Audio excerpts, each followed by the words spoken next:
saya tanam pertama ini luasan lahan bapak-bapak ini ada 10 hektar ya sudah Pak, kita kasih pupuk ini dengan harga tahapan pertama itu adalah tanam panen pertama itu sejak ini kita di harga 35.000 sudah sampai sini Pak, biar segera dikenal oleh masyarakat. Terus ecerannya gimana? Harga ecerannya nanti 65.000 Pak. Terus kemudian nanti bagaimana jadi distributor nanti Pak, kalau harga distributor itu minimal kalau kulaannya itu 25 kardus Pak, sehingga nanti harganya bisa kita hitung. Yang paling mahal itu di ongkos Pak, ongkos sampai sini itu 10.000 Pak kalau lewat pos, kalau lewat CNT itu di angka 5.800 rupiah Pak, jadi cukup mahal. Mangkaten bapak-bapak yang saya hormati, mudah-mudahan waktu yang singkat ini dapat bermanfaat. Terima kasih. Bila itu biologanya, wassalamualaikum warahmatullahi wabarakatuh. Langsung ya kita semua.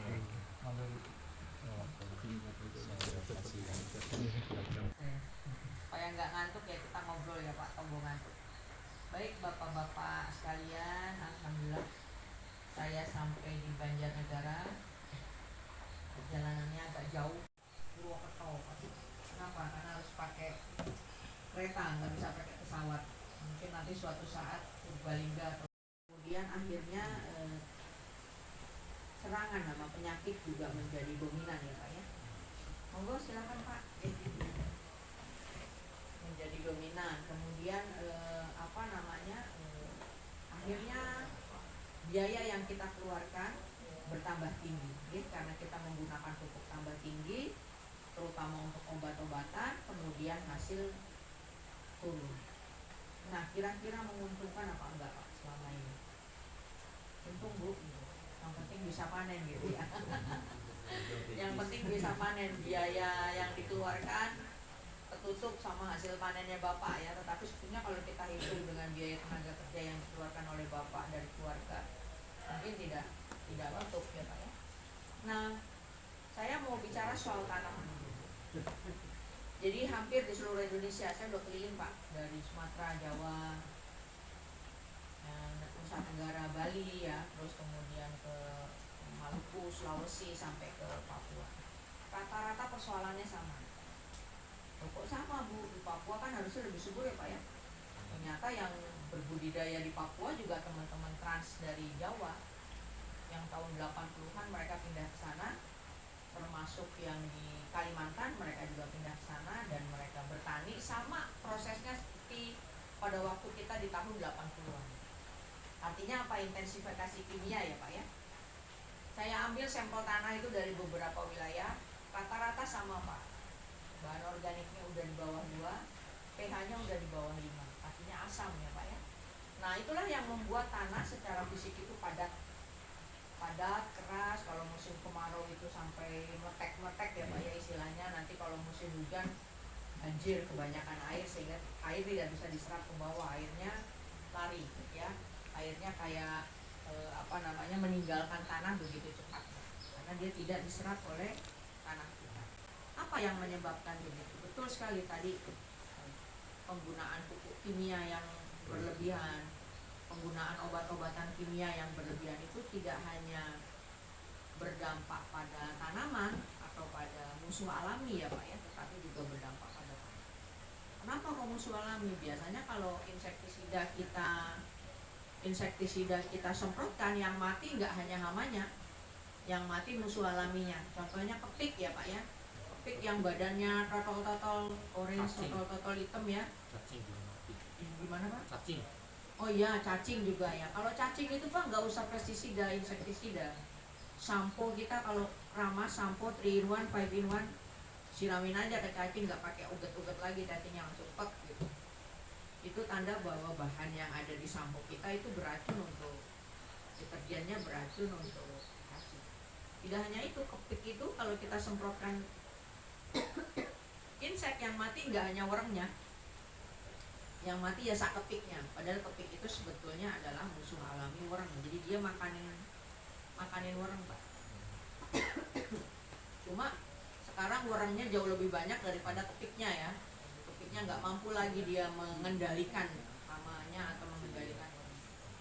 Nah itu yang terjadi di lingkungan kita. Kenapa seperti itu? Karena ada perubahan ekosistemnya, perubahan lingkungannya Bapak. Ketika kita masukkan bahan kimia banyak ke dalam satu lingkungan, yang terjadi pertama adalah pH-nya turun.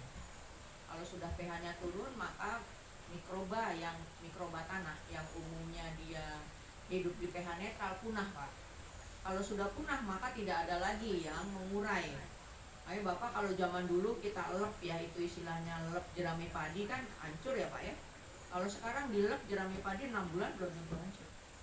Karena bakteri yang mengurai atau yang menghancurkan jerami itu udah punah dari permukaan bumi. Dulu kalau kita ingat, saya masih kecil tuh, masih SD. Di belakang rumah saya kan halamannya luas ya. Itu suka gali lubang, nanti sampah masukkan sana, kalau udah penuh tutup tanah, udah diamin, nanti bikin lubang lagi itu. Nah yang tanah yang lubang sebelumnya 1 bulan udah bisa kita ambil untuk udah jadi pupuk. Kalau sekarang belum tentu bisa langsung jadi pupuk. Kenapa? Karena bakteri yang mengurai untuk jadi pupuknya itu juga bisa turun. Nah masalah punahnya mikroba tanah itu yang menyebabkan kenapa tanah kita keracunan ya Pak. Artinya kalau kasih bahan kimia, kasih obat-obatan kimia, maka akan tertinggal residunya. Nah residunya itu bisa berupa logam berat, bisa berupa mineral yang tidak bisa diurai oleh mikroba tanah yang jumlahnya tadi semakin sedikit. Makanya akhirnya dia menjadi senyawa kompleks ya Pak ya. Fosfat kalium yang Bapak mungkin tebar di tanah NPK, kayaknya kok tanaman kita kok enggak bagus-bagus hasilnya gitu. Karena ketika Bapak tebar, fosfat kaliumnya diikat oleh logam berat yang ada di tanah. Terus kemudian ketika kita kasih urea, ya ureanya sebagian menguap, sebagian terlepas hanya. Nah hanya itu yang membuat tanah kita pH-nya menjadi rendah. N-nya kemana? N-nya jadi nitrit Pak, jadi racun untuk tanah kita sekaligus untuk tanaman. Okay. Nah itu yang membuat perubahan pada tanah kita. Secara fisik terlihatnya tanahnya keras, ya. Kalau kering itu istilahnya kalau kita timpuk itu ayam bisa terbang kesakitan gitu ya, saking kerasnya. Kemudian kalau udah keras begitu kan padat ya Pak ya. Nah kita bayangkan aja cacing yang begitu lembut tubuhnya, gimana dia mau menembus tanah itu kalau tanahnya begitu keras. Padahal cacing itu sangat baik untuk membuat biopori di tanah kita. Apa gunanya biopori? Itu untuk aerasi Bapak Ibu, pertukaran udara. Yang kedua untuk nyimpan air di bawah. Nah kalau sudah tidak ada cacing yang bisa membuat biopori, nah itu yang menjadi padat. Terus kemudian yang berikutnya sisa-sisa pertanian kita kan umumnya sebagian dibakar ya Pak ya. Ada sebagian petani yang kuno biasanya digunakan lagi untuk ke tanah kita gitu. Tapi sebagian dibakar karena ribet kalau bajak buleti traktornya ya Pak ya. Terus dibakar aja beres selesai gitu ya. Nah sebetulnya di jerami padi itu ada 80% bahan organik Pak, yang itu sebetulnya bisa kita kembalikan ke tanah menjadi makanan tanah kita. Cuma kita bakar Bu, tapi abunya jerami juga bagus untuk tanah kita gitu kan, selalu bilangnya gitu. Iya memang abunya jerami bagus untuk tanah kita untuk membuat rongga ya Pak ya, jadi mengikat air sebagian di dalam karena dia sifatnya untuk korosif untuk ikat air, tetapi dia tidak berlangsung lama gitu ya, pada saat itu aja. Kemudian bagaimana kita memecahkan persoalan ini? Bapak sebetulnya kalau mau mengukur tanah kita tanah itu bernafas ya Pak. Bernafas itu maksudnya ada pertukaran udara, ada aerasi karena ada makhluk hidup di dalamnya. Ada pertukaran antara oksigen dan CO2 itu ada di dalam tanah kita. Makanya kita sebutnya tanah kita itu masih hidup apa udah mati. Hidup itu kan berarti bernafas ya Pak. Kalau udah mati udah nggak bernafas. Sebetulnya caranya gampang Bapak. Kalau di sini banyak sawah ya Pak ya. Paling gampang tuh sawah masih berair Pak.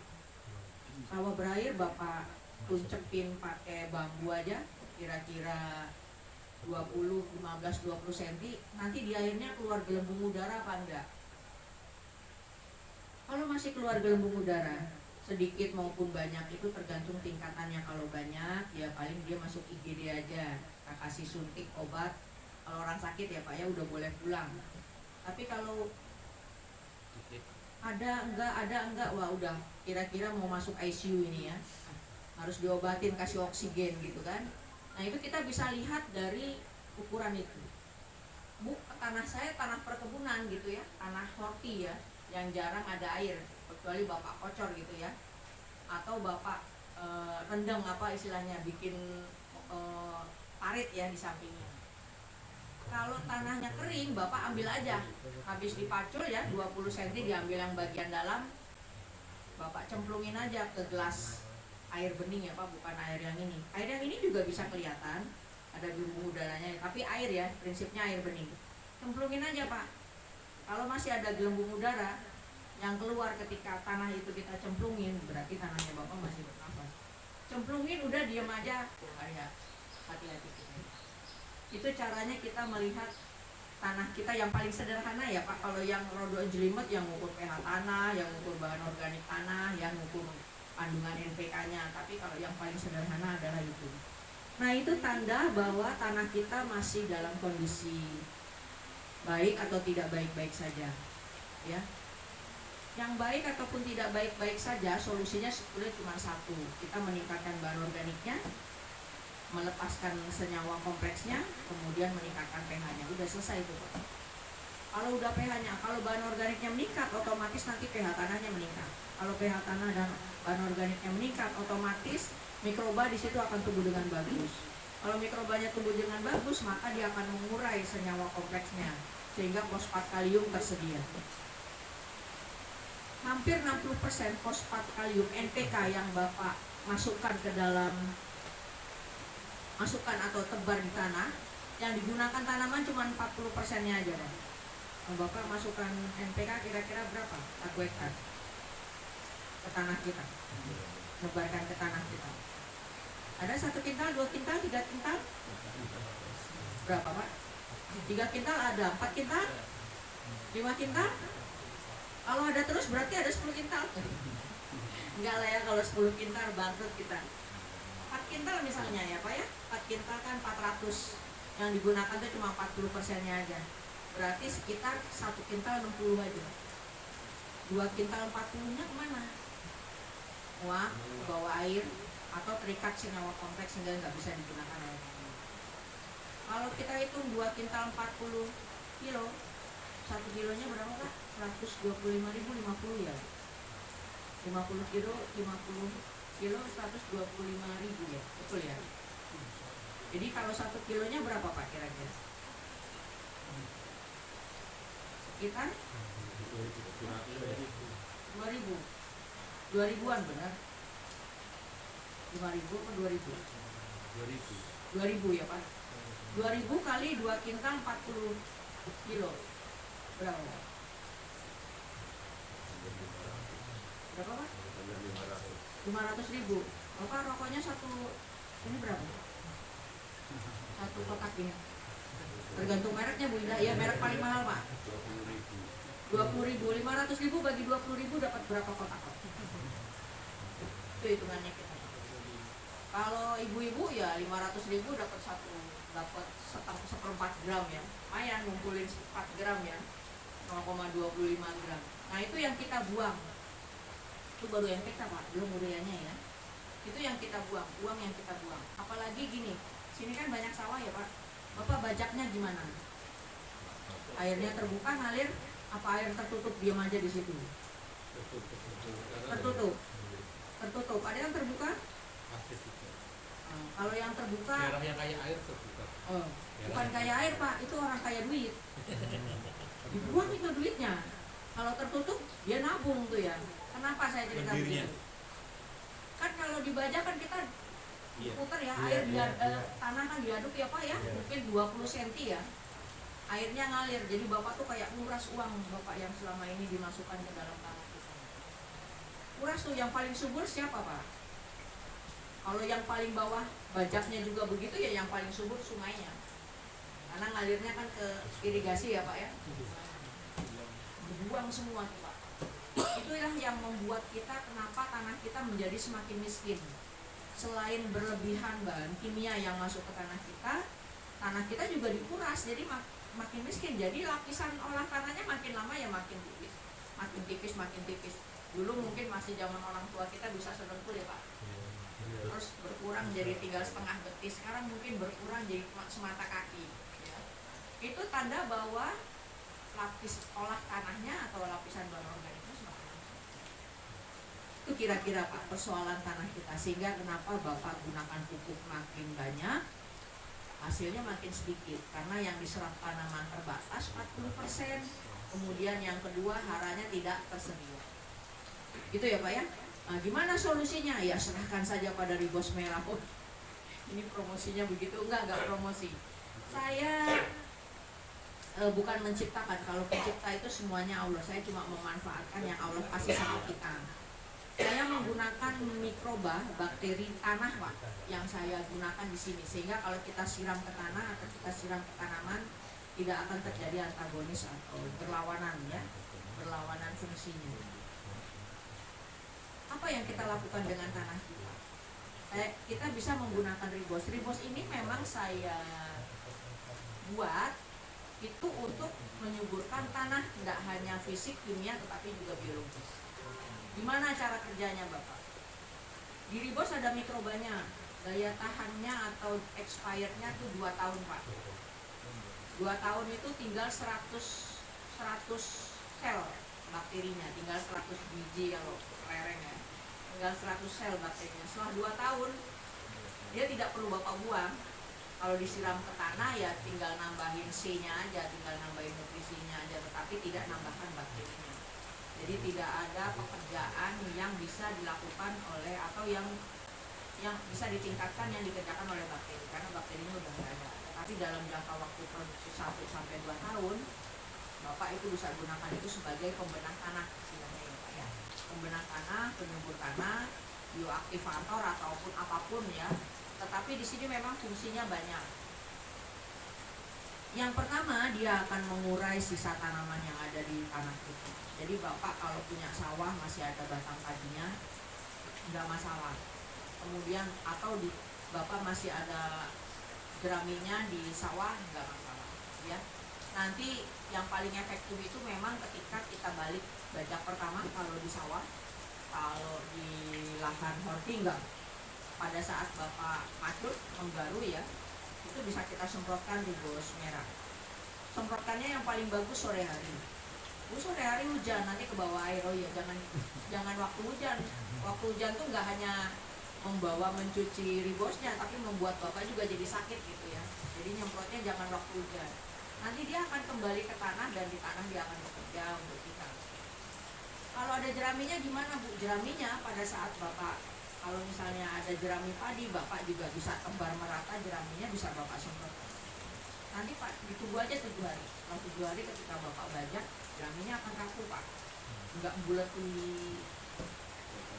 roda rotarinya traktornya lagi ya. Nah, apa gunanya Ribos Merah? Ribos Merah bisa disemprotkan 1 kali aja Bapak sebelum tanam.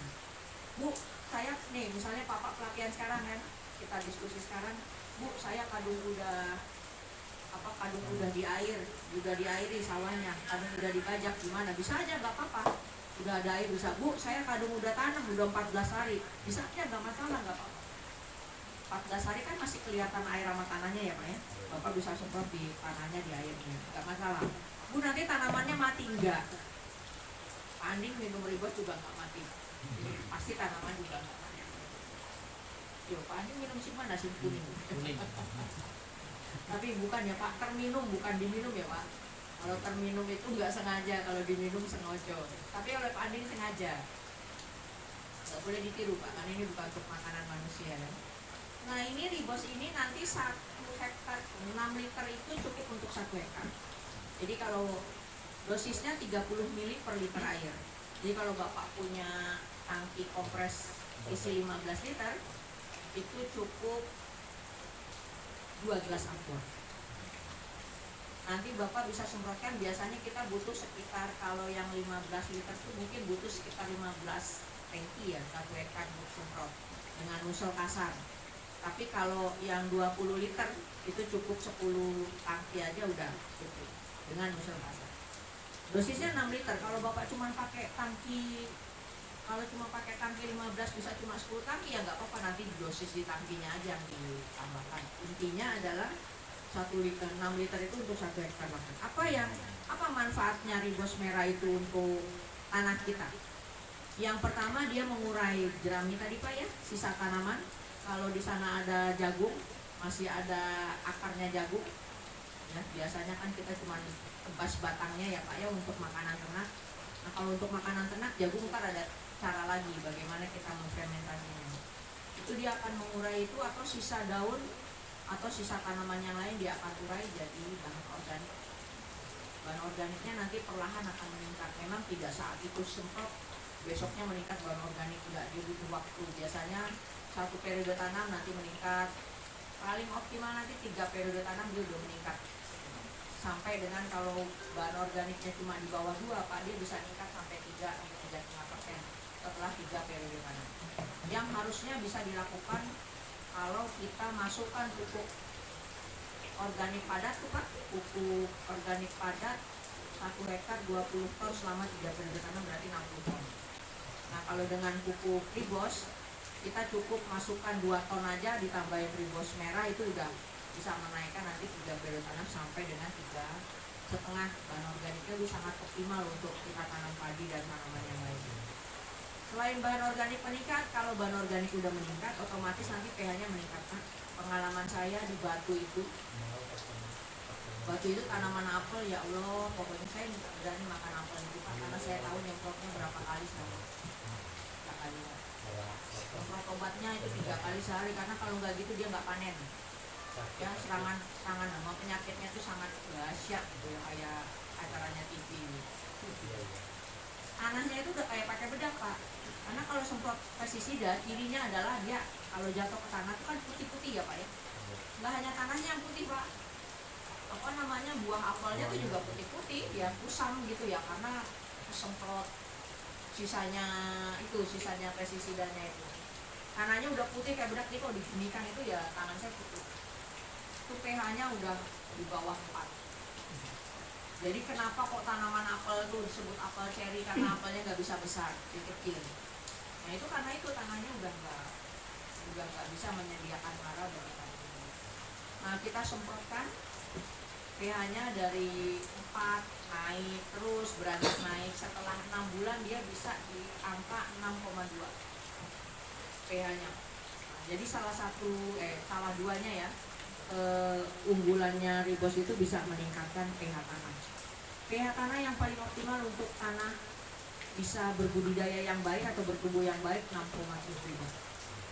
Tapi memang untuk ngangkat sampai 6,7 itu butuh waktu ya Pak. Butuh waktu dan butuh pupuk organik yang bagus ya, yang banyak untuk bisa meningkatkan. Tapi ribos bisa melakukannya. Yang berikutnya, ribos mengurai senyawa kompleks Pak. Jadi tadi logam berat yang ikat fosfat kalium, logam berat mungkin yang ikat N dan seterusnya, N yang berubah jadi nitrit itu nanti akan diurai oleh ribos menjadi nutrisi atau menjadi hara untuk yang siap diserap oleh tanaman. Yang keempat, dia untuk sterilisasi. Jadi kalau masih ada telur, ada larva, ada jamur fusarium yang masih tersisa di dalam tanah, itu akan dimatikan, akan dimusnahkan, akan diinaktif ya Pak ya, tidak diaktifkan gitu ya, menjadi mati sehingga tidak tumbuh. Termasuk biji rumput. Biji rumputnya nanti akan mati sehingga tidak tumbuh. Tumbuh pun itu tidak sebanyak kalau dia tidak menggunakan ribos. Ya. Nah itu beberapa fungsinya ribos kalau di tanah kita. Sehingga kalau bahan organik udah naik, pH udah naik, maka otomatis nanti fisiknya akan lebih gembur. Kalau petani saya bilang lembut, tanahnya lebih lembut. Nanti bajak pun tidak terlalu banyak waktu, jadi bisa menghemat waktu, menghemat tenaga, termasuk menghemat biaya ya, karena kita harus sewa bajak. Terus kemudian lapis olah tanahnya nanti akan semakin dalam. Terus kemudian tentu saja kalau bahan organik tersedia, lapis olah tanah lebih dalam, tanaman akan menyerap nutrisi itu lebih banyak. Kalau menyerap pupus lebih banyak, maka tanaman juga menjadi lebih sehat. Kalau lebih sehat, maka dia mempunyai udah jam 5. Oh iya, daya tahan tubuh yang kuat sehingga dia bisa bertumbuh dan berproduksi dengan baik. Itu yang merah Pak ya. Tapi yang merah Bapak juga bisa gunakan untuk membuat pupuk organik padat atau biourin ya Pak. Jadi kalau di sini ada ternak, ada kotoran hewannya, ada urinnya, ini bisa untuk fermentasi pupuk organik padat atau biourin. Nah yang kuning ini khusus untuk ternak dan ikan. Ikan bisa dimasukkan kolam ikan bisa dimasukkan bisa diberikan ribos yang kuning atau ribos merah ya Pak, airnya apa istilahnya air kolamnya. Fungsinya sama kayak tanah Pak ya, menetralkan pH-nya, mengurai sisa pakan. Sisa pakan kan kalau mengendap NH3-nya naik ya Pak ya, ke air ya, terakumulasi. Kalau udah naik NH3, pH-nya mesti turun Pak ya. Kalau pH-nya turun sudah wis, bakteri sama jamur patogen ada di situ, nanti yang akan menempel atau yang akan mengkontaminasi atau yang menulari penyakit kepada guramenya kita, lelenya kita, nilainya kita. Itu sebetulnya prinsipnya dari situ. Dan bau ya Pak, kalau NH3 udah terakumulasi di kolam, kolamnya menjadi bau amis. Nah ribos kuning sama ribos merah itu kalau kita masukkan ke air kolam, yang pertama dia akan, bakterinya itu akan mengurai NH3 menjadi tubuhnya dia sendiri, sumber N bagi dia dan sumber N bagi planktonnya. Nanti akan tumbuh pakan alami di situ Bapak Ibu, plankton untuk pakan alaminya ikan. Sehingga kalau pakan alami tumbuh di situ, maka pakan peletnya akan dihemat, berkurang penggunaannya ya Pak ya, berkurang penggunaannya. Terus kemudian selain itu, selain menumbuhkan pakan alami dan menetralkan pH, dia juga mengendalikan kesehatan ikannya, karena di sini sebetulnya ada senyawa aktifnya Pak. Mengendalikan kesehatan ikan, kemudian menurunkan mortalitas kematian. Jadi biasanya kan benih ikan baru ditebar, kita tinggal hitung aja kan sisanya berapa gitu ya kan, rata-rata Bapak mungkin kematian 5% ya Pak, lebih dari 5% merugikan ya. Kalau pakai ribos jangan sampai 5% mortalitasnya, kalau bisa 0%. Pengalaman kita bisa di angka 0% untuk tingkat kematiannya. Tapi ada tekniknya nanti Bapak Ibu sekalian ya. Jadi biasanya Bapak kan kolam kalau di awal kan pakai pupuk dulu ya Pak ya, pupuk dasar ya, baik bisa pupuk pupuk organik ya, pupuk kandang difermentasi pakai ini atau pakai itu boleh, yang paling bagus pakai merah. Kemudian biasanya juga dikasih jerami gitu, difermentasi lagi pakai itu. Atau biasanya Bapak masukkan karung, difermentasi dulu, kemudian nanti masukkan karung, karungnya ditusuk-tusuk, dibolongin, taruh pojok-pojoknya kolam. Nanti waktu dikasih air, si nutrisi dari karung itu akan keluar untuk makanannya pakan alami. Nanti Bapak kasih air waktu airnya masih 40 cm biasanya ya Pak, dikasih air separuh dulu kan ya Pak ya. Nah Bapak bisa masukkan ini ke air kolam atau yang merah ke air kolam. Nanti biarkan air itu berubah warna sendiri. Bapak akan masukkan benih ketika warnanya kan sudah hijau ya Pak ya. Kalau sudah hijau artinya itu sudah ada pakan alami sebagai pakan pertama untuk benih kita, untuk benih ikan kita. Walaupun Bapak ngasih pur atau ngasih pakan yang ukurannya granul mungkin ya, untuk pakan alami, pakan sebelum itu. Nah setelah itu Bapak bisa tambah airnya, kemudian bisa pembesaran ikannya. Kolam itu hanya dikasih 2 kali aja Pak, kalau gurame, karena gurame kan masa pemeliharaannya lebih panjang ya Pak ya. Kalau lele cukup 1 kali aja, selama 1 periode kan. Lele biasanya Bapak panen berapa, 40 hari, 35 hari, nah itu cukup 1 kali aja, nggak perlu Bapak tambahkan lagi. Nah kalau pakannya mau disemprotkan boleh, nggak apa-apa. Pakan lelenya atau pakan guramenya, peletnya Bapak mau semprotkan kemudian tebar boleh, nggak apa-apa. Atau Bapak mau semprotkan, mau taruh lagi di karung, harus kering dulu ya Pak ya, karena kan kalau disemprot pasti basah ya.